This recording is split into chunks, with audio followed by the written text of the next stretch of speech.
Welcome friends to my channel.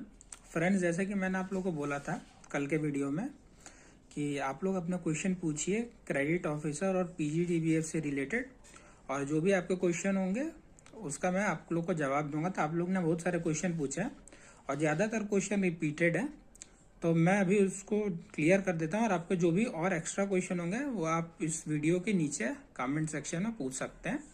उसको जितना मेरे को नॉलेज होगी उसके हिसाब से मैं आप लोग को आपके जितने भी डाउट हैं सबको क्लियर कर दूंगा। तो पहला आपका क्वेश्चन था दोस्तों कि पोस्टिंग से रिलेटेड था कि आप लोग की पोस्टिंग कहाँ पे होगी। तो जैसे बैंक ऑफ इंडिया में हम लोग में क्या हुआ था कि 3 प्रेफरेंस भरे गए थे, पूछे गए थे स्टूडेंट से कि आप लोग की क्या प्रेफरेंस है। वो भी एंड में पूछे जाते हैं जब आपका थर्ड टर्म चलता है, तब ओजेटी के टाइम। तो ये आपसे पूछे जाते हैं और 3 में से जो भी है उसमें से एक तो आपको मिलेगा ही मिलेगा। मान लीजिए कि कोई एक प्लेस है, वहाँ पे ज़्यादा नंबर ऑफ स्टूडेंट है, जैसे कि दिल्ली है, तो दिल्ली में ज़्यादा नंबर ऑफ स्टूडेंट है, 10-15 स्टूडेंट वहाँ पे गए तो उन्होंने अपना प्रेफरेंस दिल्ली भरा। तो पहले कंसीडर किया जाएगा पीडब्ल्यूडी स्टूडेंट को, उसके बाद से फीमेल को, उसके बाद से मैरिड स्टूडेंट्स को, उसके बाद से अनमैरिड को। डिपेंडिंग ऑन आपके बैंक की एचआर पॉलिसी क्या है उसके अकॉर्डिंग ये सब प्रेफर किया जाता है स्टूडेंट का। तो जो टॉप 3 आप लोग से भरे जाते हैं उसी में से कोई एक आपको मिलता है। अगर आप लकी एनफ होंगे तो आपको फर्स्ट वाला जो प्रेफरेंस भरेंगे तो वो मिल जाएगा। तो पोस्टिंग वाला आई होप आप लोग का डाउट क्लियर हो गया होगा। अब होता है मणिपाल का जो एटमॉस्फेयर है और क्या वहाँ पे होता है।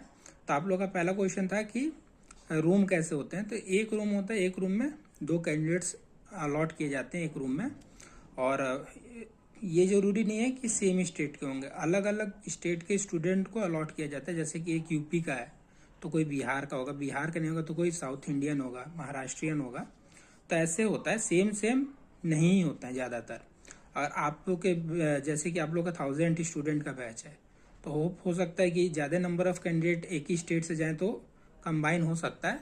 But maximum time different state वालों को रखा जाता है कि आप लोग की जो स्पीकिंग एबिलिटी है तो आप लोग इंग्लिश में कम्युनिकेट कर सके और आप लोग कंफर्टेबल हो सके एक दूसरे से बात करने से। तो इसलिए ये पहले कर दिया जाता है रूम का पहले दिन ही। उसके बाद से आप लोग का टाइमिंग होता है 10 बजे तक आपको अपने रूम में आ जाना है। ये स्टार्टिंग के 1-2 हफ्ते तक चलता है, उसके बाद से लीनियंट हो जाते हैं इस रूल पे। उसके बाद से क्या होता है कि पानी वानी सब आप लोग को मिलता रहेगा। वहाँ पे बेंगलोर में कभी कभी ठंडी हो जाती है तो गर्म पानी भी आता है, तो उसमें कोई दिक्कत नहीं है। ब्लैंकेट नहीं प्रोवाइड होता है, ब्लैंकेट अपना ले जाना पड़ता है या फिर शॉप होती है कैंपस के अंदर ही, वहाँ से आप लोग बाई कर सकते हैं ब्लैंकेट। उसके बाद से पिलोज और बाकी सब कुछ जो भी चीज़ें हैं रहने के लिए वो सब चीज़ आपको मिलेगा। और जो भी नॉर्मल चीज़ें हैं, सोप हो गया, शैम्पू हो गया, ये सब आपको खुद से बाई करना पड़ेगा। कबोर्ड मिलता है। उसके बाद से फिर आपको स्टडी टेबल मिलेगा, आराम से आप लोग पढ़ सकते हैं, कोई दिक्कत नहीं है, आप लोग आराम से पढ़िए। और उसके बाद से ये रूम का हो गया। बाहर का हो गया कि आप लोगों ने पूछा था कि खेलने का क्या है, जिम का क्या है। तो जिम है, फीमेल हॉस्टल में भी है, बॉयज़ हॉस्टल में भी जिम है। तो नॉर्मल जिम है वहाँ पे। और अगर आपको मतलब कि एडवांस लेवल में जिमिंग करनी है तो बाहर आपकी फैसिलिटी, आप लोग बाहर जा सकते हैं आफ्टर क्लास आवर। 6 बजे से आप लोग बाहर जाइए और बिफोर 8:30 से पहले आप लोग को रिपोर्ट करना पड़ेगा, क्योंकि शाम में अटेंडेंस होती है डेली बेसिस पे, और वो भी मोबाइल के थ्रू अटेंडेंस होती है, स्कैन करना पड़ता है QR कोड। तो ये हो गया जिम और जो भी है आप लोग का जो डाउट था। और स्पोर्ट्स का है, तो स्पोर्ट्स में होता है कि बैडमिंटन है, टेबल टेनिस है, कैरम है, वॉलीबॉल है और क्रिकेट ग्राउंड अभी तो शायद सब खत्म ही हो गया, पहले था अब खत्म हो गया क्रिकेट ग्राउंड। तो ये 3-4 चीज़ें हैं खेलने के लिए। बाकी कई सारे एक्टिविटीज़ भी होती है, जैसे वॉलीबॉल का मैच होता है, बैडमिंटन का मैच होता है, फिर कैरम होता है, उसके बाद से TT आपका होता है, फिर टग ऑफ वॉर होता है। ऐसे कई सारे स्पोर्ट्स इवेंट होते हैं, इसमें आप लोग को पार्टिसिपेट करना पड़ता है। अपने जो भी आपकी चॉइस है उसके हिसाब से आप लोग जा सकते हैं, पार्टिसिपेट कर सकते हैं, उसमें आपको प्राइज़ मिलता है, मेडल मिलता है। तो ये तो कुछ चीज़ें होगी एक्टिविटीज़ से रिलेटेड। उसके बाद से कई सारे क्विज पार्टिसिपेशन भी होते हैं, उसमें स्पीकिंग स्किल्स की भी पार्टिसिपेशन होते हैं, कई प्रकार की एक्टिविटीज़ होती हैं उसमें। डांस कंपटीशन भी होता है, रंगोली कंपटीशन भी होता है। तो ये आप लोगों को पूरा कॉलेज का वाइब वहाँ पे मिलेगा। बट यही है कि मतलब आप लोग को कैंपस के अंदर ही रहना है, रिस्ट्रिक्शन में। और आपको संडे में ही बाहर जाना है। संडे से पहले और संडे के बाद नहीं जा सकते, केवल संडे को ही आप लोग बाहर जा सकते हैं दिन में, और बाकी दिन में ऐसे क्लास आवर के बाद आप लोग 6 बजे के बाद शाम में जा सकते हैं, मगर 8:30 से पहले आपको रिपोर्ट करना है। तो ये कैंपस का हो गया। उसका असाइनमेंट का आपने पूछा था, तो असाइनमेंट आप लोग को ऑनलाइन करना पड़ता है, ऑनलाइन सबमिट करेंगे आप लोग।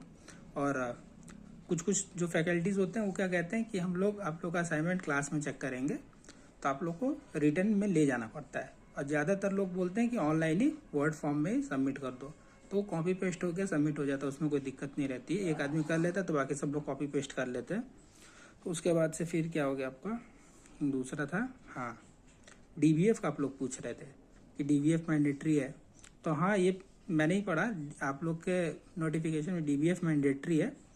तो एज ए मेरी एडवाइस आप लोग माने तो मार्च में आप लोग क्या करेंगे कि DBF का जो फॉर्म है वो अप्लाई कर देंगे आप लोग मार्च में, कि आप लोग का जो भी एग्ज़ाम है मई में आप लोग का DBF का एग्ज़ाम हो जाए, तो आप लोग वेल इन एडवांस DBF की प्रिपरेशन स्टार्ट कर दें अभी से ही, अगर वो मैंडेटरी उसमें लिखा है तो।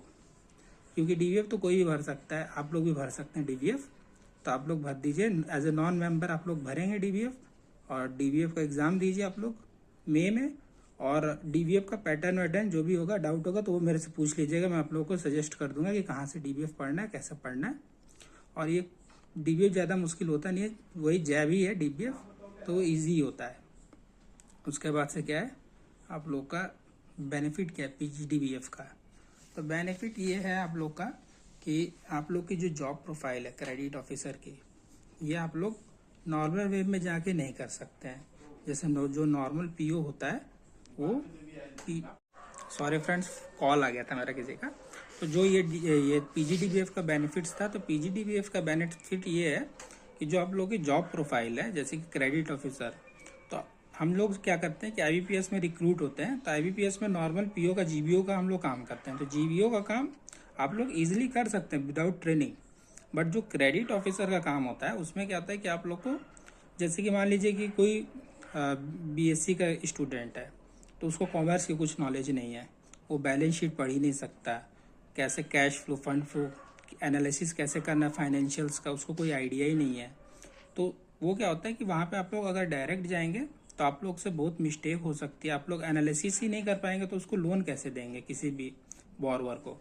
तो इसीलिए क्रेडिट ऑफिसर में आप लोग को तो पहले आपकी बेसिक्स अच्छी होनी चाहिए। जैसे कि मान लीजिए जो कॉमर्स बैकग्राउंड का है, तो उसके लिए क्या है अपर हैंड है, क्योंकि वहाँ पे हर चीज़ कॉमर्स से रिलेटेड ही आप लोग को मैक्सिमम पढ़ाया जाता है। बट ये मत सोचिए कि आप लोग ने कुछ कॉमर्स का पढ़ा नहीं है तो आप लोग को समझ भी नहीं आएगा, कि वहाँ पे इतने स्पेशलाइज्ड फैकल्टीज़ हैं जो कि एक्स बैंकर ही हैं सब लोग वहाँ पे। तो इतने अच्छे तरीके से आप लोग को बताएंगे कि आप लोग जब वहाँ से निकलेंगे तो आप लोग ऐसा लगेगा कि आप लोग कॉमर्स के स्टूडेंट है, चाहे आर्ट्स के हो चाहे किसी बैकग्राउंड के हो, बट उधर से जब निकलेंगे तो आपको ऐसा लगेगा कि आप लोग कॉमर्स के स्टूडेंट हैं। और इस डिग्री का ये फ़ायदा है कि आप लोग के प्रमोशन में इसमें एक्स्ट्रा 5 नंबर मिलता है। और उसके बाद से अगर आप चाहें तो इस PGDBF को MBA में भी कन्वर्ट करवा सकते हैं। इस चीज़ की भी आपको सुविधा मिलती है मणिपाल के थ्रू। वो 1.5 साल का होता है आई थिंक, हाँ, तो 1.5 साल का ही होता है। तो इसको आप लोग कन्वर्ट करके MBA में भी, प्रोफेशनल डिग्री में भी बाद में कन्वर्ट करवा सकते हैं। और इस डिग्री के साथ विथ पब्लिक सेक्टर बैंक में एक्सपीरियंस के साथ 5-6 साल का एक्सपीरियंस अगर आपको रहे और आप प्राइवेट बैंक में जाते हैं तो आपको हैंडसम अमाउंट ऑफ मनी का आप लोगों को ऑफर मिल सकता है, और मिलता भी है, मिल सकता नहीं, मिलता भी है। तो इसका बहुत स्कोप है। और जो मतलब कि जिनकी कम एज है, आप लोग पूछ रहे थे कि आप लोग की कम एज है, जो 20-21 साल के स्टूडेंट्स हैं, कि हमको अप्लाई करना चाहिए कि नहीं करना चाहिए, तो अभी तो आप लोगों ने अप्लाई कर ही दिया होगा। तो एग्ज़ाम देने में कुछ नहीं जाता है, आप लोग एग्ज़ाम दीजिए। और फ्यूचर का कोई नहीं जानता कि आगे एग्ज़ाम निकलेगा कि नहीं निकलेगा, तो इस चीज़ को ये एज एक ऑप्शन अपने साथ लेके चलिए, इसमें कोई ख़राबी नहीं है। इसके बाद आपको परमानेंट ही जॉब मिलेगी जैसे नॉर्मल जॉब होती है। यही है कि बीच में आपको स्टाइपेंड मिलता है उसके बाद से, बट ये है कि आप लोग का जब पूरा हो जाता है टेन्योर 1 साल का, तो आप लोग को नॉर्मल सैलरी मिलने लगती है। और जो भी हमने पैसे दिए हैं वो बाद में रिफंड हो जाते हैं, तो इसमें कोई दिक्कत ही नहीं। आपके पास एक डिग्री भी आ गई, प्रोफेशनल डिग्री, 5 नंबर भी मिल गए आपको प्रमोशन के लिए, और आप चाहें आगे उसको कन्वर्ट भी करवा सकते हैं। और क्रेडिट डिपार्टमेंट ही, बैंक तो क्रेडिट ही है, तो अगर आपने क्रेडिट सीख लिया तो आपने बैंक का हर चीज़ सीख लिया। तो अब ब्रांच मैनेजर भी आप बन सकते हैं क्रेडिट से ही आपको प्रमोशन मिलेगा। ये जान लीजिए कि जो नॉर्मल एसओ होते हैं, आईटी ऑफिसर होते हैं, वो भी बाद में कन्वर्ट होते हैं नॉर्मल जीबीओ में। तो ये मत सोचिए कि आप लोग क्रेडिट ऑफिसर हैं तो आप लोग कहीं नहीं आप लोग के लिए सारे दरवाजे खुले हैं, बस जो दूसरे स्पेशलाइजेशन के उन लोग के लिए सारे दरवाजे बंद है। पहले उन लोग को पेपर देना पड़ेगा, फिर प्रमोट होना पड़ेगा, फिर इस स्ट्रीम में आना पड़ेगा। तो इस चीज़ का आप लोग टेंशन मत लीजिए कि क्रेडिट ऑफिसर का क्या है रोल, कैसा है। बहुत अच्छा रोल है, आप लोग को बहुत पसंद आएगा अगर एक बार आप लोग इस स्ट्रीम में आ जाएंगे। तो ये समझिए कि आप लोग को कस्टमर की झिकझिक से दूर रहना है। जैसे नॉर्मल ऑफिस टाइम में जाना, जैसे मैं 9:30 से जाता हूँ, 10 से स्टार्ट होता है मेरा काम और 5:30 बजे तक सारे काम खत्म हो जाते हैं और वाइंड अप करके अपना नॉर्मल 6:30 तक मैं निकल जाता हूँ ऑफिस से। तो ये समझ लीजिए ऐसा आपका काम है। और नॉर्मल ब्रांच में जाएंगे तो ब्रांच में बहुत टाइम भी लगता है, 9 भी बज जाते हैं, 8 भी 10 भी बज जाते हैं और जाना भी पहले पड़ता है और रिस्क भी बहुत होता है। और आजकल देख रहे हैं कि कैसे कस्टमर असल्ट कर रहे हैं बैंकर्स को, तो उससे सेफ्टी आपकी अपर हैंड रहेगी क्रेडिट ऑफिसर में। और कट ऑफ का क्या मैं बताऊं आप लोग को, यही बताऊंगा कि मैं अपना बता देता हूं बैंक ऑफ इंडिया में कैसे कैसे क्या था। तो बैंक ऑफ इंडिया में हम लोग के इंग्लिश के 35 क्वेश्चन थे, 35, रीजनिंग का 45, जनरल अवेयरनेस का 40, ये क्वांट्स के हमारे 35 क्वेश्चन थे।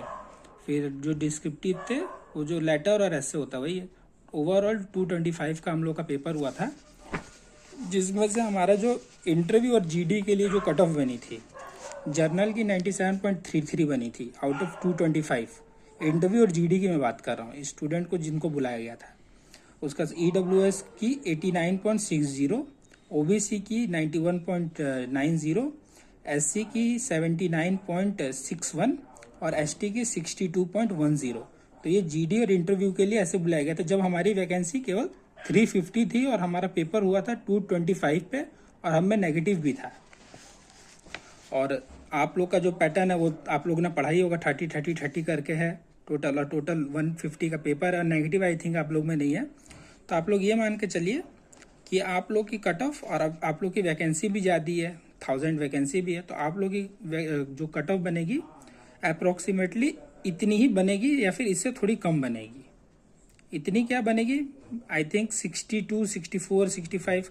अब मैं तो ऐसे अंदाज़ा लगा रहा हूँ, अब पेपर होगा जब एनालिसिस आप लोग के थ्रू आएगा तभी पता चलेगा। बट ये करिए कि आप लोग अगर अच्छे से प्रैक्टिस में रहते हैं तो इस एग्ज़ाम को आराम से आप लोग निकाल सकते हैं और 1 साल बाद आपके पास परमानेंट जॉब होगी। बट मैं यही बोलूँगा आप लोग से। और आप लोग के और भी जो भी डाउट हैं, जैसे कि क्या 1-2 क्वेश्चन थे आप लोग के, और ये room, blanket, outside, gym, time, सब तो आई थिंक हो ही गए सारे क्वेश्चन आप लोग के। और भी जो भी क्वेश्चन होंगे आप लोग एक बार फिर से कमेंट सेक्शन में पूछ लीजिए, जो भी बच गए होंगे। तो आज के लिए इतने ही दोस्तों, थैंक यू फ्रेंड्स।